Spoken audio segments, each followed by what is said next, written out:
kulanti wacan oo wanaagsan daawadayaal meel walba aad nagala socotaan kusoo dhawaada barnaamij gaar ah oo aan kaga wareysan doono wasiirkii hore ee waxbarashada iyo tacliinta sare ee Puntland Cali Xaaji Warsame oo aan maantay kulan gaar ah la yeelan doono. mudane kusoo dhawow. cabdiraxmaan aad iyo aad baad u mahadsan tahay aniguna waxaan ku biirinayaa codkaaga dhammaan Ramadaan Kariim ummadda Islaamka iyo ummadda Soomaaliyeed meel alla meeshii joogaan. waxaan rabnaa marka hore inaan ku su'aalno markaan dadka u muujinayno Cali Xaaji Warsame maqal ahaan yuu yahay inaad xoogaa faahfaahin kooban naga siisid. mudan cabdiraxmaan waa mahadsan tahay waa ku salaamaya adiga iyo dhammaan dhageystayaasha Somali Channel meel alla meelay joogaan. Cali Xaaji Warsame waxa weeye wasiirka hore waxbarashada dawladda Puntland waxaan kaloo ahaa musharaxii madaxtinimada Puntland la qabtay 2014 inta wixii ka horeeyana waxaan ahaa maarayihii guud ee shirkadda Golis Telecom. waxaan ku jiraa dadka dhalinyarada ahaa siyaasadda muddo ku soo dhex jiray Soomaaliya markii burburku uu ka dhacay waxaan muddo ka shaqeynayay hawlaha guud waxaan ahaa maarayihii hore shirkad dekada Boosaaso 1990 waxaan ka soo shaqeeyay dalka Imaaraadka muddo 10 sano ku dhow oo aan ka shaqeynay xisaabaadka iyo maamulka ugu dambeyntiina waxaan u shaqeynay hanti dhowrka dawladda Abu Dhabi waxaan kaloo ilaa 10 sano ku dhawaad iyadana soo joogay dalka Ingiriiska oo aan tacliinteeda qayb kamida iyo shaqadaba ka soo bilaabay. waxaan aad u xiiseeyaa siyaasadda waxaan qabaa inaan siyaasadda soo galo inay muhiim ahayd marka loo fiirsho Soomaaliya marxaladda maanta ay marayso iyo dhalinyarada dad fara badani waxay arki jireen odayaal siyaasadda ku soo gala ama ha noqoto heer gobol ama ha noqoto heer dawladda dhexe. marka waxaan u maleynayaa waxaan ugu horeeyaa tiimka dhalinyarada ahaa siyaasadda soo galay oo si xawliya ku soo galay oo waliba saameyn weyn ku yeeshay hadii noqon lahayd Puntland gaar ahaan oo aan ka tartamay 2014. waxaad ka mid ahayd madaxweynihii isku soo sharaxay dawladda tani Puntland xilligii 2014 adigoo markaasi electionka kula jiray madaxweynaha haatan yagleelay madaxtinimada aadna in muddo ah aad is haysateen ma iga faahin kartaa waxyaabaha siyaasadda idin kala dhaxgalay. wallahi horta su'aasha mar badan baa la weydiiyay Cabdiraxmaan waxaan qabaa waqti badan baa ka soo wareegay markii anigu aan dawladda ka baxay anigu dawladda Puntland tartankii ka dhacay 2014 sababaha ugu weyn aan u soo galay waa ku sheegay waxay ahayd in Puntland oo Soomaaliya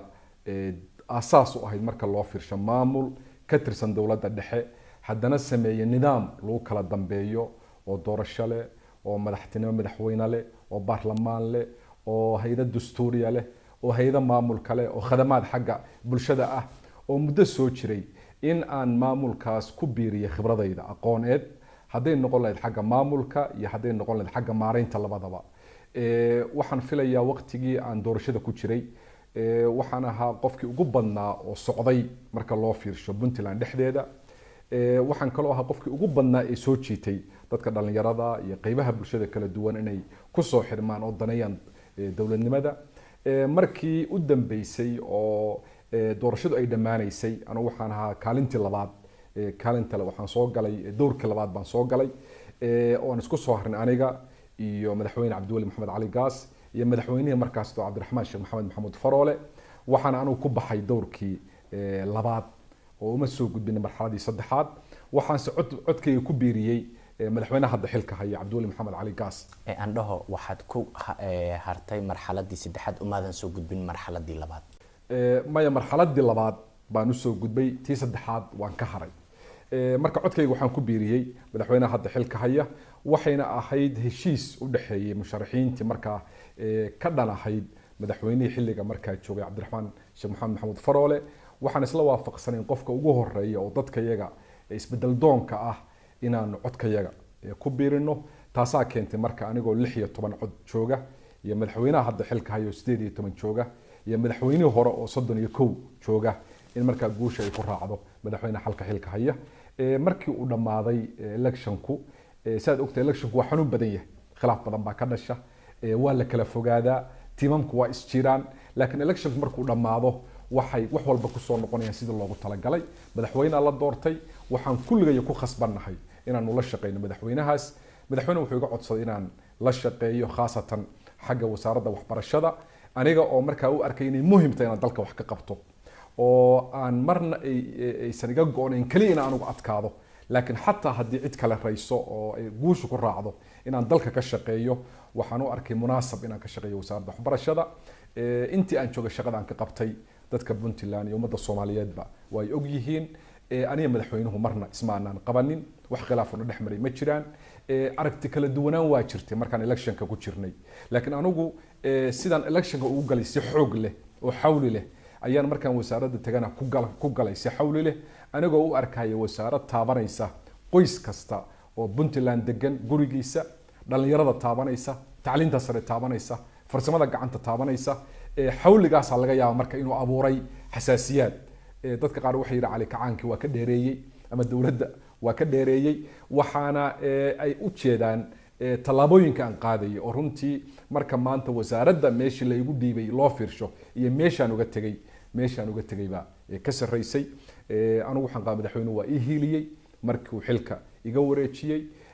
wax igu kordhay mooyaane waxna igama dhicinin waxaan fursad u helay maadaama Puntland siyaasadeeda aan soo arkay inaan Soomaaliya siyaasadeedana aan dib u eego inaan ka shaqeeyo wadanka oo joogo oo sida dad fara badan oo musharaxiin markay wadanka yimaadaan ay ka cararaan aanan ka cararin ee dadka ku dhex jiro inaan dhalinyarada dhiirigeliyo wadankooda inay joogaan inay ku kalsoonaadaan inaan ganacsatada oo aan marka horeba ka yimid inaan la shaqeeyo dadka xirfad yaqaanka aqoon-yahanka inaan xiriiriyo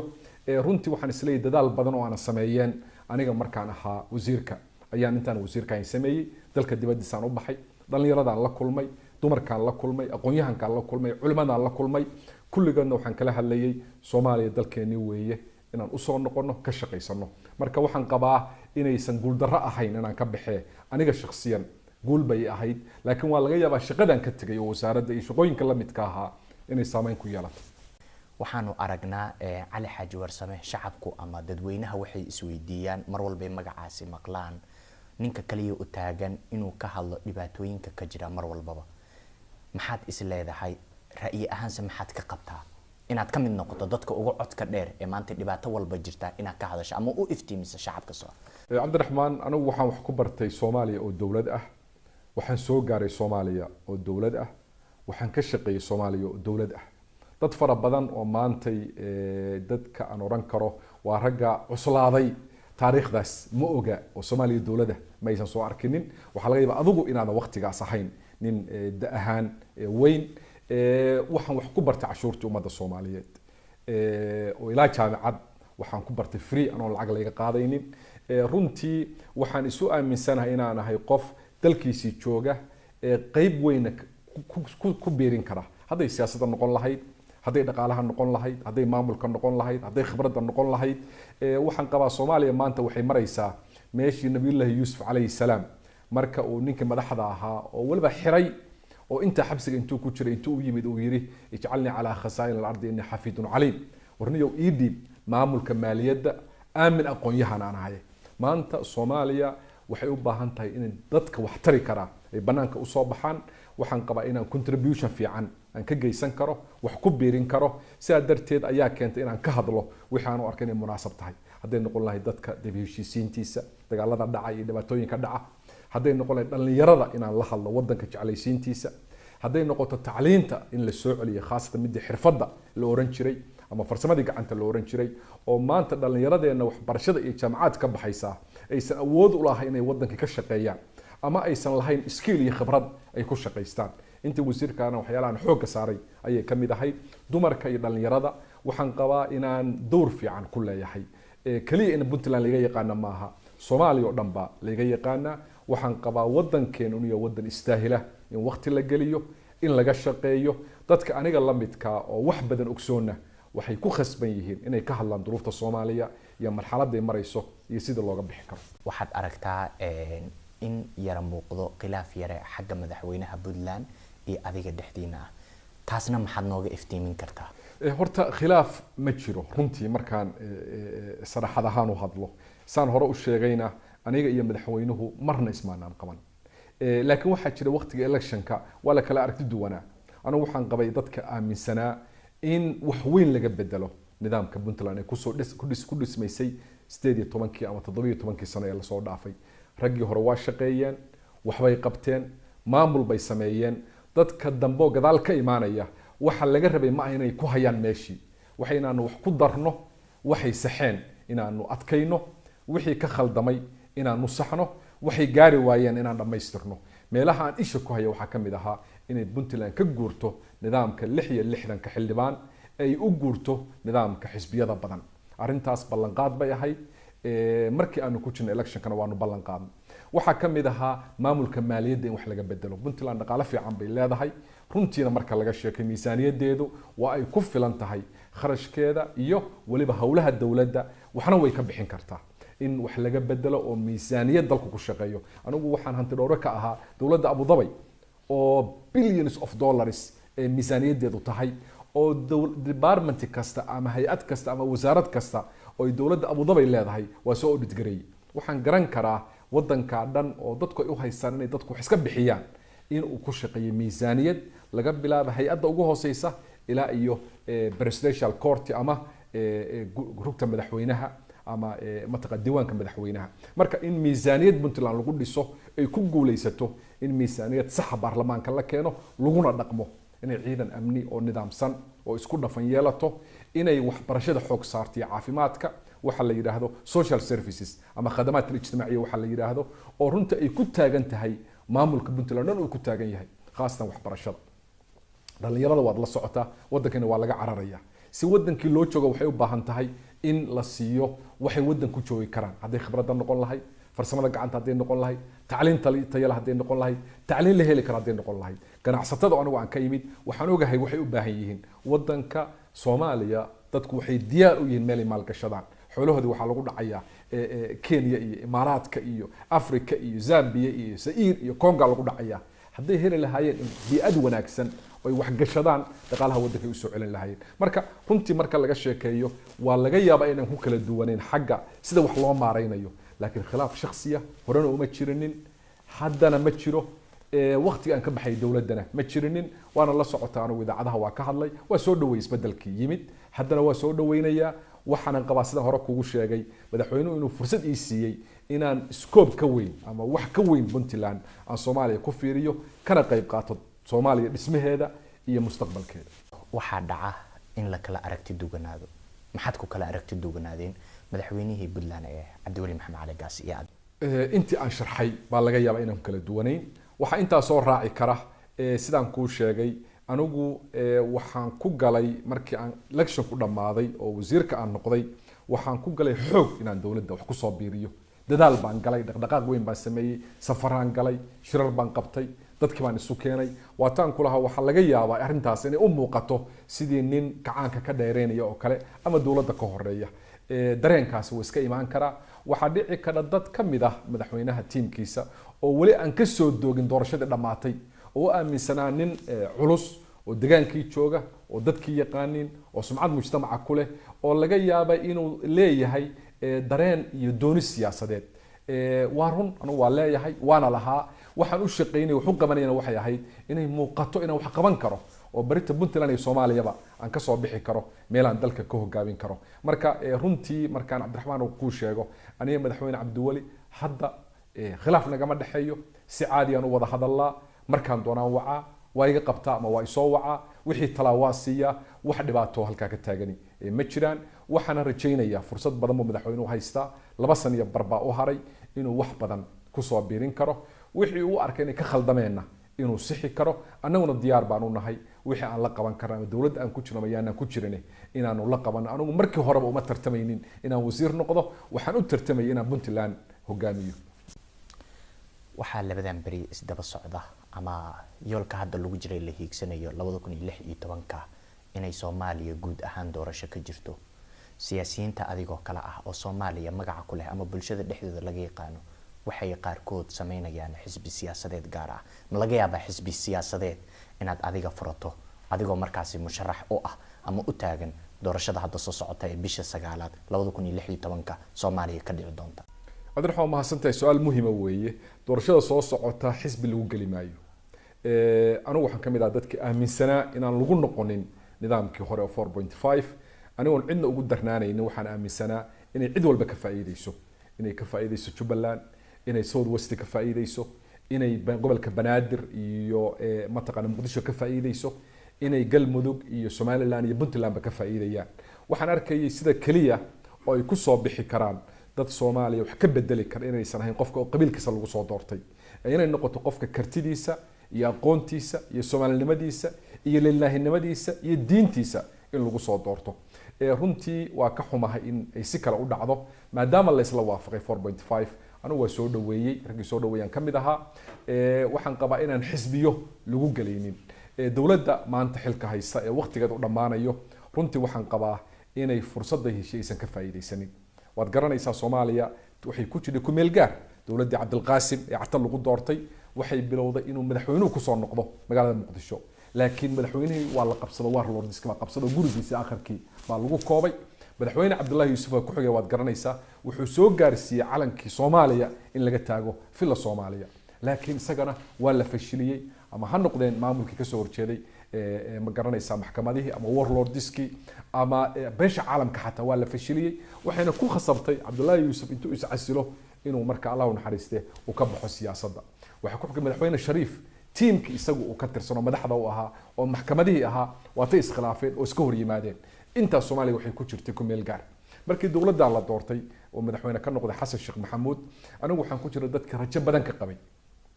waqtigaa waxaan ahaa maarayihii guud ee shirkadda Golis Telecom Soomaaliya waxaan joogay magaalada Boosaaso waxaan garanayaa qof Soomaali ah oo Boosaaso jooga ama intaan ka ogahay oon ku farxin isbedelka yimid ama aan soo dhaweyn dawladda madaxweyne Xasan Sheekh Maxamuud ma jirinin waxa laga filayay madaxweynuhu maadaama fursad uu helay in ummadii oo dhan soo dhaweyso in beesha caalamku soo dhaweyso in Soomaaliya laga saaro transitionkii ay noqoto dawlad rasmi ah oo la ictiraafsan yahay inuu ka shaqeeyo mandate-ka la isku ogaa waxa ugu horeeyay ummadda in la heshiisiyo Soomaaliya dib u heshiisiin rasmi kama dhicinin wali waa la kala degan yahay xamar oo caasimadda ummadda Soomaaliyeed maantay ma mithli kara Soomaaliya oo dhan dhibaatada haystay kamid tahay malaayiinta ku nool xataa qaraar kuma leh go'aan kuma leh waxa Soomaaliya ka socda marka in dadka la isu soo celiyo ummadda Soomaaliyeed waa walaalo waa wiil iyo walaalki labadeenu hadda is wareysano waxaynu noqonaynaa xidid waxaynu noqonaynaa xigaalo Soomaalida oo dhanna waa wada sidaas marka in loo sameeyo dib u heshiisiin sax ah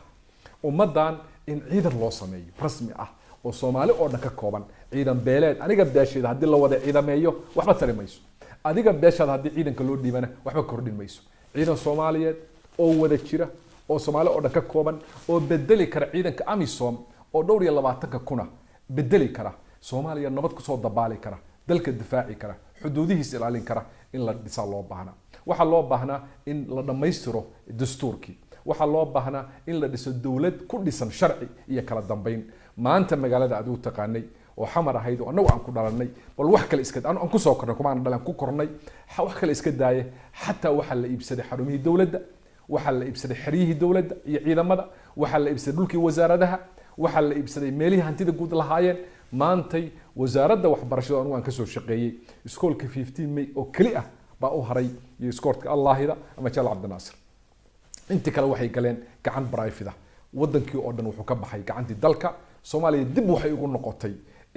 sheekooyinka qabaa'ilka iyo odayaasha iyo habraha iyo mataqaana iska horimaadka iyo maamuladii dhismahayay dawladdu way ku guuleysan weyday inay soo dhaweyso waxaan qabaa maantay Soomaaliya waxay maraysaa kala guur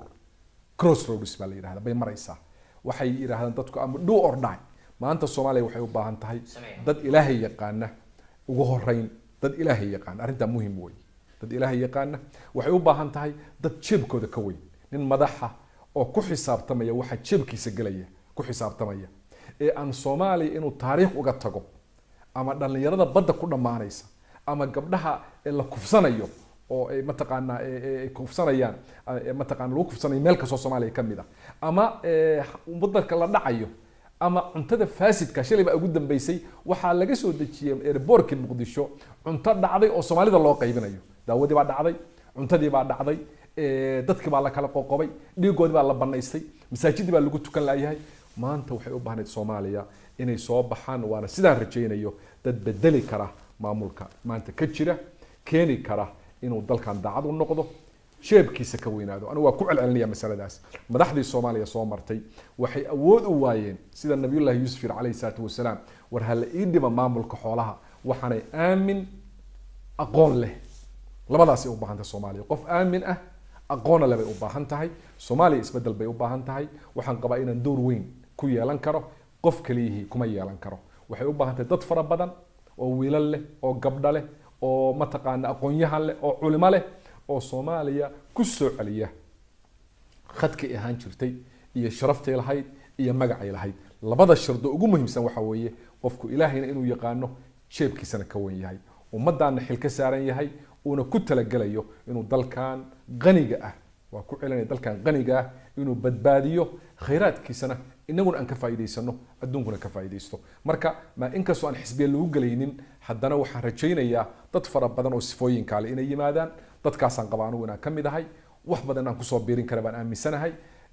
sida aan uga soo shaqeeyay maamulkii Puntland oo aan uga muuqatay shaqadaan qabtay ama wasaaradii ha noqoto ama electionka ha noqoto anigu waxaan qofka kaliya oo election galay oo qofna wax ka sheegin madaxweynaha dalka xilka haya aado rag ila tartamaya ha ahaado anoo cadaysanaya waxaan qabo ayaan qabaa midda Soomaaliyeed 2016 inaan waxna ku soo biirin karo hadii la helo dad tiim ah oo wada shaqeynaya ilaahay yaqaana jeebkooda ka weyn dalkooda iyo dadkooda taariikh uga tagay okay ka Soomaali ahaan hadda maxaa kaaga qorsheysan aniga wali go'aan ma gaarin runtii laakiin ishaan ku haya arinta Soomaaliya ka socota waxaan qabaa doorashadu inay waqtigeedii ay dhacdo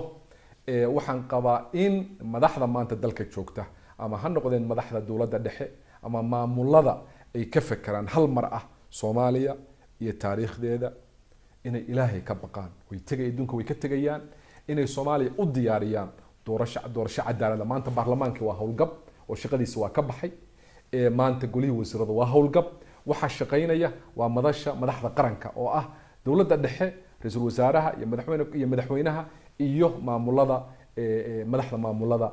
dalka ka jira waxa laga rabaa inay maanta iyagu maadaama positionka mas'uuliyadda ay joogaan inay doorasho xor ah oo xalaal ah oo loo siman yahay oo iyagu aysan ku shumanaynin ama gudiyada ay sameynayaan aysan ahayn gudiyo ay u diyaarinayaan inay iyagu ku tartamaan inay maanta Soomaaliya u diyaariyaan wax alla wixii ay horay khaldeen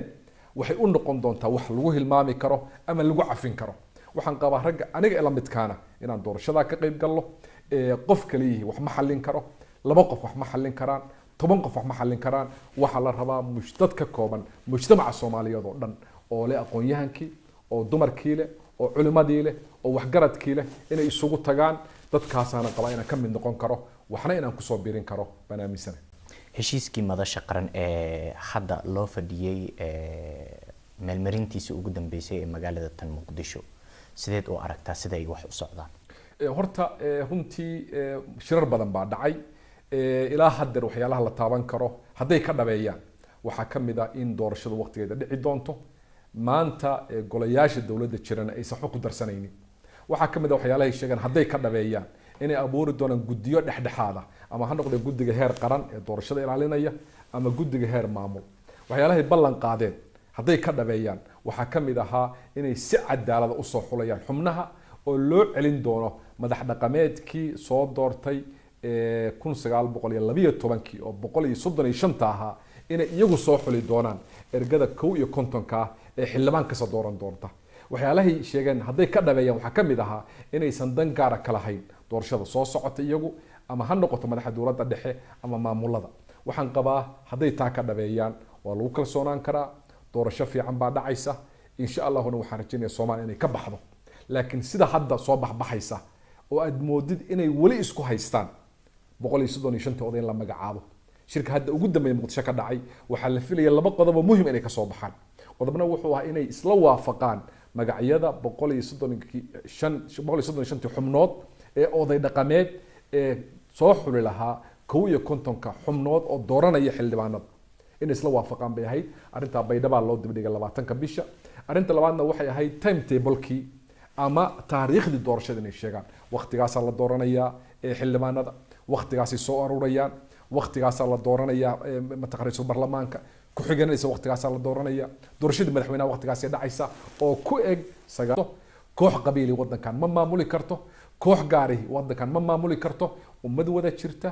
oo ummadaas oo dhan Soomaaliyeed ka kooban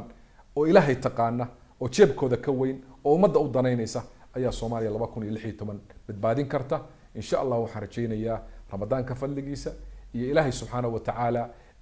oo aan nahay ummad islaama oo ilaahay baryaysa in dalka iyo dadka uu noo badbaadiyo. adoo fursada qaaliya ay ku siinayso Somali Channel maxaa dadka ku daawanaya aad ku baraarujin lahayd ama ugu tagi lahayd? anigu Cabdiraxmaan uma buko inaan madax noqdo, waxaan awood u leeyahay inaan tartamo sidii Puntland ka dhacday, haddaan heli lahaana aan shaqeeyo, haddaan helina madaxda inaan la shaqeeyo. waxaan aaminsanahay team waxa la yiraahdo ama coalition dad isu tagay oo ummadda danteeda wada raadinaya. waxaan qabaa ummadda Soomaaliyeed inay ka shaqeyso maslaxadda. waxa carabta ku maamahdaa ummad kasta kama takuununa yuwalla calaykum, ummad kasta sidee noqotaa madaxda looga dhigaa. haddii ummadda Soomaaliya ummad fiican oo ilaahay taqaan oo musaalaxad diyaar u ah oo dalkooda inay badbaadiyaan diyaar u ah, ilaahay wuxuu u soo saari doonaa dadkii madaxda ah oo badbaadin lahaa. waxaan qabaa maantay inaysan muhiim ahayn qofka soo bixi doona waa kuma maaniga ma nin kala. waxaa muhiim ah qofka soo bixi doona iyo tiimka soo bixi doonaahi inay ka shaqeeyaan inay dalkan badbaadiyaan. dhalinyarada, dumarka, culimada, waxgaradka, dalkani waa dal qani oo ku filan wey. qabiil maamuli kara saan sheegay ma jiro kaligiis, waa suurtageli weyday. koox kaligeed maamuli karta ama koox diineed ha noqoto ama koox kale ha noqotee ma jirto. waxaa la rabaa dad maantay jeebkoodana ka weyn, ilaahayna yaqaana, dadkoodana aaminsan. waxaan rajaynayaa ummadda Soomaaliyeed oo ay ugu horeeyaan dadka xildhibaanada soo dooranaya oo 51 inay dadka ku soo xushaan dad ka dhamayn kara inay ummadda badbaadiyaan.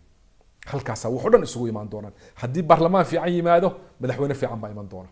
haddii madaxweyne fiican yimaado iyo baarlamaan fiican golo wasiiro fiican baa iman doona. haddii golo wasiiro oo fiican yimaado madaxweyne fiican ay yimaado, baarlamaan madax baarlamaan oo fiican ay yimaadaan, xubno baarlamaan oo fiican ay yimaadaan, Soomaaliyana waa badbaadaysaa. dariskeena iyo dhibaatada maanta meel kasta laga sheegayo inaynu nahay dad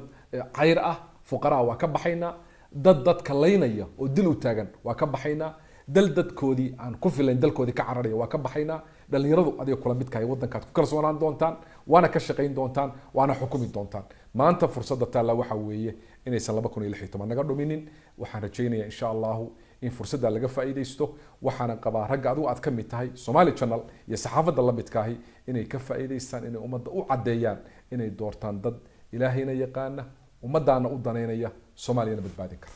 aad ayaan u mahadsantahay. intaasi ayaan kusoo gabagabeynaynaa waraysigii gaarka ahaa ee aan la yeelanay wasiirkii hore wasaaradda waxbarashada iyo tacliinta sare ee Puntland ahaana madaxweynihii isu soo sharaxay Puntland 2014. waxaa idin la socodsiinaya anigoo Cabdiraxmaan Sinaxariis leh, halka kaamirada iyo isku dabaridka barnaamijka uu inaga caawinayay Maxamed Maxamuud Ajakis iyo Cabdiraxiin Darbo. aad iyo aad u mahadsantihiin. Ramadaan mubaarak.